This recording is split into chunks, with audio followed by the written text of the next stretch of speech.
All right, hopefully we've got everything adjusted and set where everybody can see it. This is a little bit of a trial for me, I apologize.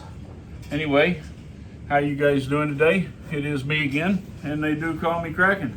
And as usual, I'm a little bit of a mess, but that's just, kind of how I am. Sorry about that. Hope it doesn't bother you much. What we're here for today is to discuss these two items right here. It's not so much, maybe it's a little bit of a review as much as it's more of an overview, right? And so the reason for this is that as part of our business, we mill a lot of our own lumber. Now I buy some stuff here and there, but for the most part, we mill a lot of our own lumber. And we go out and we get local trees from people that don't want them. Most of those trees are dead. They've been dead for a while. A lot of them are already down in the property, and the landowner just wants them gone and doesn't really care what we use them for. He just wants them gone. Doesn't want them on his property no more. And that's perfectly fine with me. And so I don't charge them to pick it up. They don't charge me to pick it up. And we have a pretty good relationship. I've got several people local that I work with quite a bit. It's where I get a lot of our oak. It's where we get a lot of our pecan. It's where we get a lot of our cedar. And, and a few other things here and there. Obviously in order for me to do that, I need saws. And if you've ever gone out and priced a chainsaw, they are pretty darn expensive. Right? They can get up there in price up to, $1,400, $1,800, $2,000.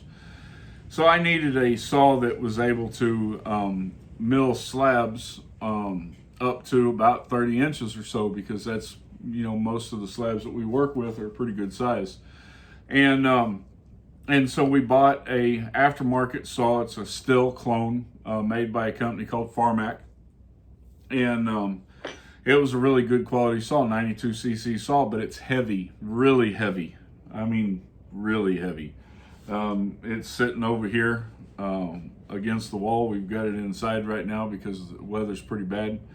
But it's so heavy that a lot of the light work that we need to do is just, it's too much weight to be packing around. So you need a smaller, lighter saw. And so I got out there to look and to see what was out there, and I just don't have the budget, and I'm not willing to spend that much money on the chainsaws that's out there. And I know that maybe I could probably get a better product if I did spend the money. I'm just not really willing to do so at this point. Maybe later, somewhere down the road, maybe I will. But I needed a lighter saw to do limb work. All right, and so I came across this Vevor saw. It's a 62cc saw with a 20-inch bar, and it was $100. So I figured, what the hell? It's $100. If it lasts, a year, I'm good with it. If it's no good, then I've spent $100. $100 isn't, it's not a little bit of light money. That's a little bit of serious money right there, but it's nothing that I can't recover from. A lot better than going out and paying $500, $600, $700 for a saw, or getting on Marketplace and buying a used saw that you don't know anything about, that you may end up $400 or $500 in repairs. So I bought this Vevor saw, and I got it home. I didn't have a lot of high expectations for it, but it turns out this is a pretty powerful little beast, and it will go through the wood like butter. I mean, it just does a fantastic job. I know there's haters out there that don't like Vevor products, and I understand some of their reasons for it, what I'm saying? But I'm happy with this saw. It's done a great job. And it did a really good job at cutting down a lot of the small stuff that we're cutting down, and doing some of the smaller work that we need to do. So I'm out here milling with this big beast over here, this 92cc Stihl clone with a 36-inch bar. And I'm milling this stuff that's 12, 13 inches wide. And that thing is just, it'll wear you out. Like, seriously wear you out. It's just really heavy, really cumbersome. And, it's great on logs that are 22, 24, 26, 28 inches, even 30 inches wide, it's great on those. But when you get down to these logs that are 10 inches wide, 12 inches wide, 14 inches wide, it can be a little bit troublesome working with it. And it can really be, it can really wear you out. And it's so big and so heavy that when you get to the end of the cut, if you're not really pulling back and down on your handle, you'll get a dip at the end, which creates quite a bit of problems on these slabs. So I started looking, and I found this little mill right here.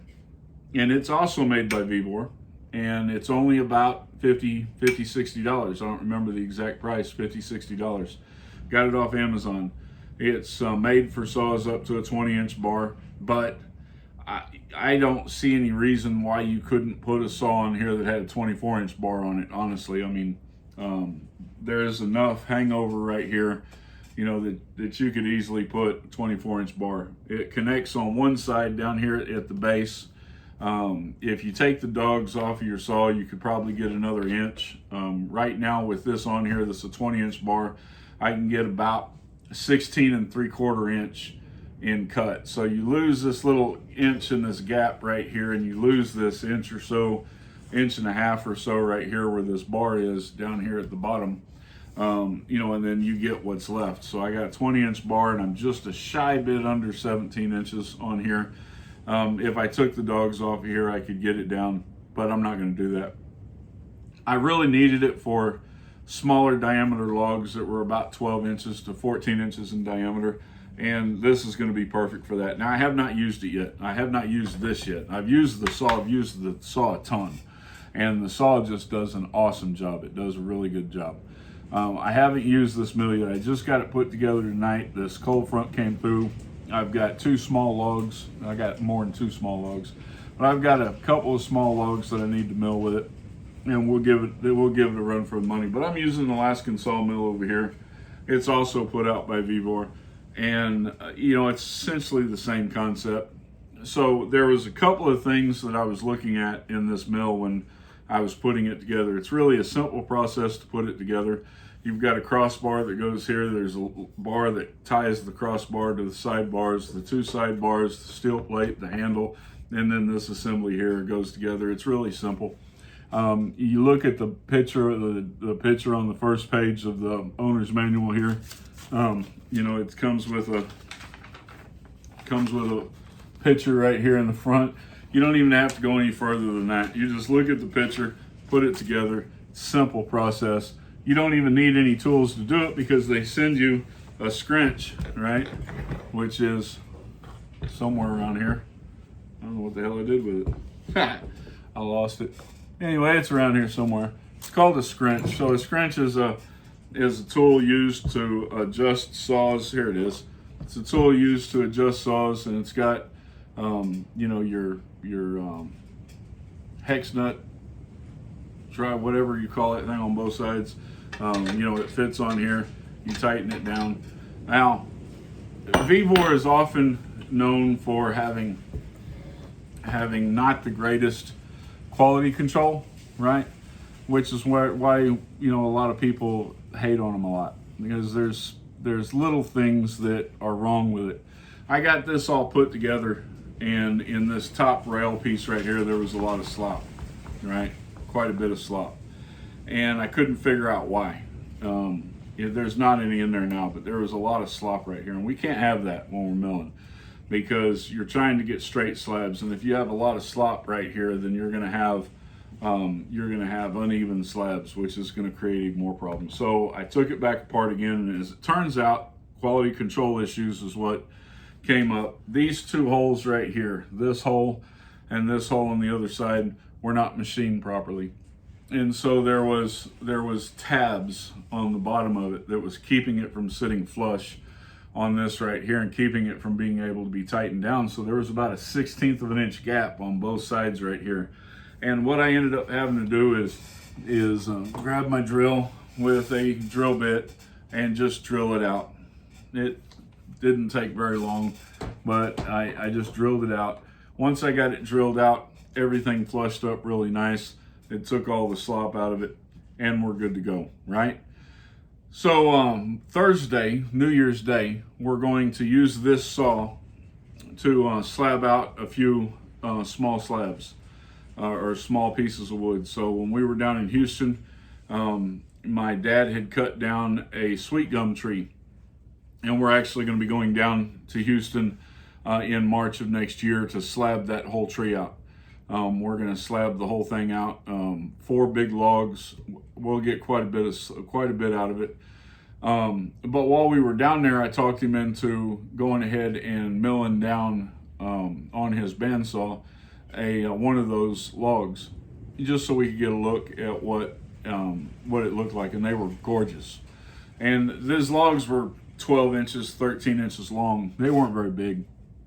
And so I brought a couple of those logs home, and that's what we're gonna start milling these on. We're gonna go ahead and cut those down, get them dried out, and we're gonna make some keepsake boxes out of them. I've also got a log of hickory out here that we want to mill down. I've got a couple smaller logs of pecan that we're gonna mill down. We've got some cedar that is in the diameter range that we're looking at right here that we're gonna mill down, and some other things. So if you are in the market for maybe doing some of your own slabs, this is a good investment right here. $105 total for the saw plus tax. $55, I think, $56 plus tax for the mill. $175 somewhere in there after tax, and you're in business. You can do logs up to about 17 inches in diameter, and start processing some of your own stuff, right? Anyway, just wanted to bring this on here, share a little bit. Y'all take care. Thank you guys for watching. Please like, share, subscribe.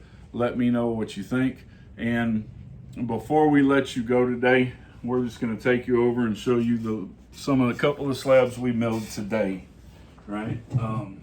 I did this with the big saw, and I guess since we're going to have it here, we'll show you the big saw also, right? I did this with the big saw and the big mill. Let's pick this up, carry it over here. And this is a cedar. It's called an ash cedar, or a mountain cedar, blueberry cedar. We cut these down in 1.25 inch slabs. Beautiful wood. It's absolutely stunning when it's planed down. We'll get these dried up and get them ready to use here in a little bit. Here's the saw that we cut those with. It's just way too big. And then of course we've got a lot of stuff over here that we've done. So you guys take care. We'll catch you later on. Peace out.